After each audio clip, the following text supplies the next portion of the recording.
This is the Thursday edition of How to Say No and Do It Nicely. As you can imagine, my client is about 50 days out from giving her TED Talk on a stage, and so we are in go time right now, and I'm having to say no to a lot of things, social things, professional things. In fact, just last week, an old colleague of mine, a news anchor, a colleague of mine, asked me if I could speak to her class, and I had to say no. Now, the key is that this is a professional relationship. I certainly don't want to burn any bridges, so I use something called the Respect, Reassure, Redirect framework. Let me give you an example of how that played out. Respect, acknowledge the importance of the request. I can see why this is really important to speak to your class, and I'm so grateful that you thought of me.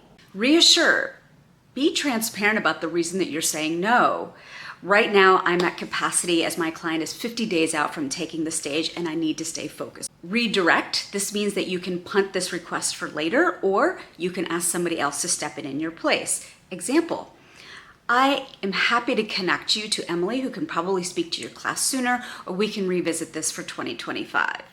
Today, women hold about 30% of senior management roles, but historically, we have been taught to be accommodating and nurturing and all the things that are secondary, and sometimes that can be to our own detriment. We're saying yes to burnout. We're saying yes to a lack of self-care. So saying no, doing it nicely, and having these professional boundaries is so key as we start to climb more and more in the ranks of executive leadership. Hey, every Thursday I provide a script with how to say no and to do it nicely. All of these scripts are organized now in my digital community. You can click on the link down below and you can subscribe to that digital community and get all my scripts for all the scenarios in which you need to say no. I actually created this because I needed it myself, and now it's available to you.